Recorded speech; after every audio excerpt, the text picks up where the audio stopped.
Tonton video ini sampai selesai agar Anda tidak gagal paham.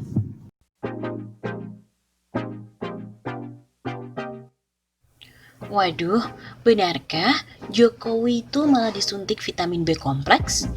Sebuah kabar tentang Presiden Jokowi yang disuntik vitamin B kompleks beredar di media sosial. Kabar ini disebarkan oleh akun Facebook bernama Nur Atika pada 13 Januari 2021. Akun Facebook Nur Atika mengunggah foto Presiden Jokowi yang saat itu tengah disuntik oleh seseorang. Akun Facebook Nur Atika kemudian mengaitkan foto tersebut dengan Jokowi yang disuntik vitamin B kompleks. Kepengen ketawa tapi takut dosa lihat foto ini. Kombi vitamin B kompleks, raupa suntik Pak D, kayak kok gak suntik rematik nah. Tulis akun Facebook Nur Atika. Konten yang disebarkan oleh akun Facebook Nur Atika telah satu kali dibagikan dan mendapatkan 97 komentar dari warganet. Benarkah klaim pada foto tersebut Jokowi tengah disuntik vitamin B kompleks? Melalui cek fakta liputan6.com, penelusuran kabar tentang Presiden Jokowi yang disuntik vitamin B kompleks, penelusuran dilakukan dengan memasukkan kata kunci Jokowi disuntik vitamin B kompleks di kolom pencarian situs Google Search. Namun tidak ada media arus utama yang memberitakan bahwa Jokowi tengah disuntik vitamin B kompleks. Justru banyak media arus utama memberikan Jokowi disuntik vaksin corona.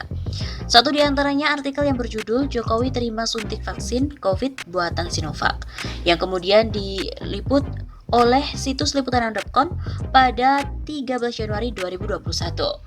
Berdasarkan pantauan liputan6.com, dari YouTube Sekretariat Presiden, proses penyuntikan vaksin dilakukan di Kompleks Istana Kepresidenan Jakarta. Adapun yang disuntik Jokowi merupakan vaksin buatan perusahaan asal Cina yaitu Sinovac. Penyuntikan vaksin terhadap Jokowi dilakukan oleh tim dokter kepresidenan.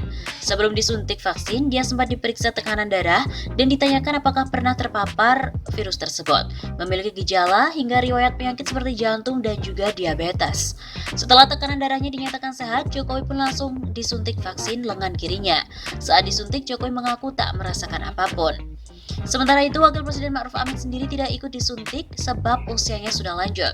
Pemerintah menargetkan 70% atau 182 juta masyarakat Indonesia harus disuntik untuk mencapai herd immunity. Untuk program vaksinasi sendiri tahap awal, pemerintah memprioritaskan tenaga kesehatan, TNI Polri, aparat hukum hingga petugas pelayanan publik lainnya. Jokowi juga memastikan akan menjadi orang pertama di Indonesia yang disuntik virus tersebut. Hal ini untuk menunjukkan ke masyarakat bahwa vaksin yang dipakai terjamin keamanan dan juga kehalalannya. Mengapa Presiden jadi yang pertama? Bukan hendak mendahulukan diri sendiri, tapi agar semua yakin bahwa vaksin ini aman dan juga halal, jadi siap-siap saja.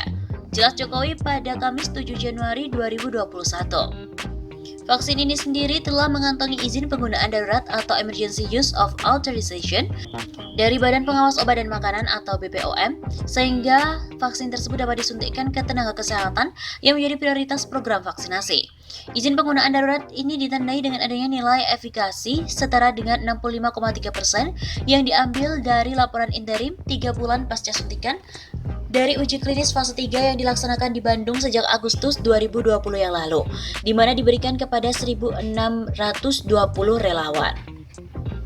Jadi kesimpulannya, kabar tentang Presiden Jokowi yang disuntik vitamin B kompleks ternyata tidak benar. Faktanya Jokowi pada Rabu 13 Januari 2021 menerima vaksin Sinovac. Vaksinasi dilakukan di beranda Istana Merdeka dan disiarkan langsung. Konten yang disebarkan oleh akun Facebook Nur Atika termasuk kategori palsu. Dituding bikin sejarah yang mengada-ada. Presiden Jokowi telah selesai menjalani proses penyuntikan vaksin COVID-19 pada hari Rabu 13 Januari di Istana Negara, Jakarta. Vaksin ini disuntikkan oleh Profesor Dr. Abdul Muthalib, dokter spesialis penyakit dalam konsultan hematologi onkologi medik. Menanggapi Jokowi yang divaksin tersebut, pengamat politik Rocky Gerung melempar pernyataan pedas yang menyebut besok pagi Presiden akan banyak dinyinyiri. Mestinya peristiwa ini bersejarah, tapi sejarah Presiden Jokowi justru sudah dilupakan oleh orang-orang karena terlalu banyak sejarah yang dibuat mengada-ada. Besok pagi orang akan nyinyir. Kata Rocky Gerung, seperti dikutip dari tayangan video berjudul Ribut-ribut vaksin PDIP Mbalelo ke Jokowi pada hari Rabu 13 Januari. Bukan tanpa sebab, Rocky Gerung berkata, demikian lantaran dia merasa tindakan Jokowi sejak awal tidak bisa menghasilkan dukungan publik. Rocky Gerung menyinggung BPOM yang menurutnya dipaksa mengiyakan kemauan Jokowi sehingga menambah catatan buruk pemerintahan sekarang. Itu kelihatan dari awal bahwa tindakan presiden tidak bisa menghasilkan dukungan publik. Pertama, vaksin ini diragukan. Kedua, presiden memaksakan vaksinasi itu melampaui kewenangan BPOM. BPOM seolah dipaksa mengiyakan keinginan presiden. Itu jadi catatan buruk dalam sejarah vaksinasi kita. Rocky Gerung juga mengatakan proses vaksinasi membuat banyak orang ragu, sebab publik menurutnya banyak bertanya-tanya, apakah Jokowi serius akan hal itu. Lebih lanjut, Rocky Gerung juga menilai, proses itu sejak awal harus diulang agar publik benar-benar paham soal keamanannya. Tentu kita ingin vaksinasi, tapi proses ke arah itu membuat ragu, apakah pemerintah serius dalam upaya menyehatkan bangsa, atau ini hanya gimmick belaka mengedarkan jenis vaksin tertentu dengan nama Sinovac karena importir udah lakukan transaksi dan fee pun sudah masuk. Jadi kecurigaan publik yang akan mengurangi bahkan membatalkan niat baik bangsa untuk mengakui bahwa presiden ini betul-betul divaksin. Seharusnya diulang hingga terlihat tahapan masuk akal. Itu yang dimaksud kerelaan ulang. Begitu tandasnya.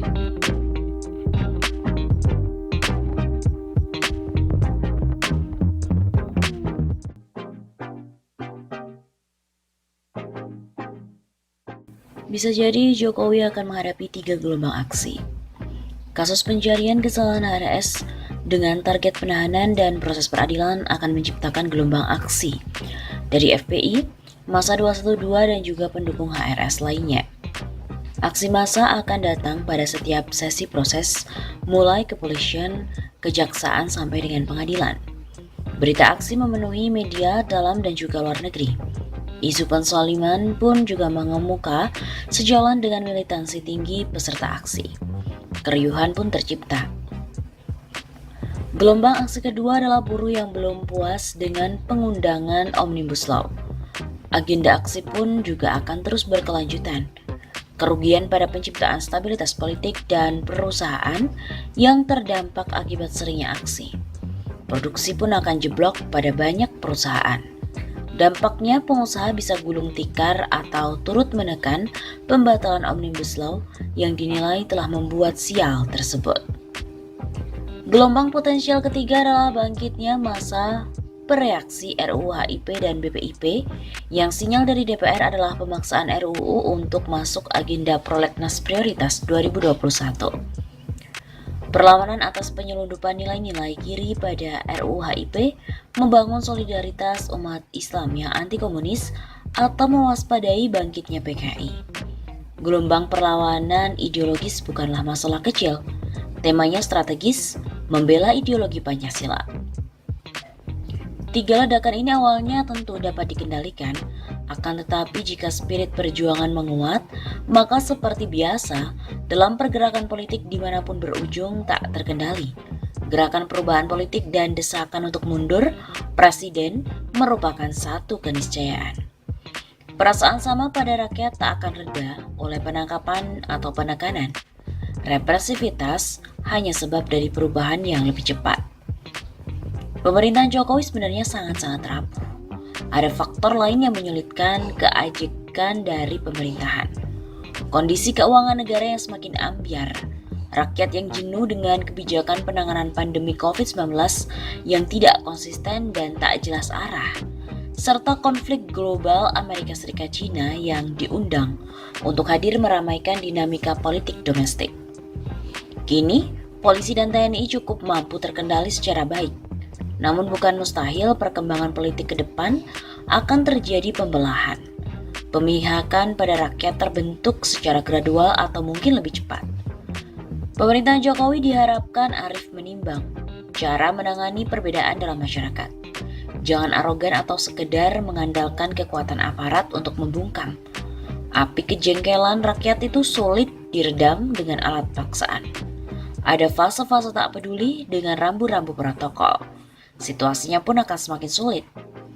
Segera kembali untuk berbenah diri, membangun iklim dialogis dan konsensus. Bukankah kandungan sila-sila Pancasila merupakan filosofi, metodologi, dan solusi bagi masalah yang dihadapi bangsa dan juga negara? Jokowi tentu menyadari bahwa dirinya adalah figur yang tidak hebat-hebat amat, karena perlu antisipasi atas kekuatan rakyat yang dipastikan amat-amat hebat.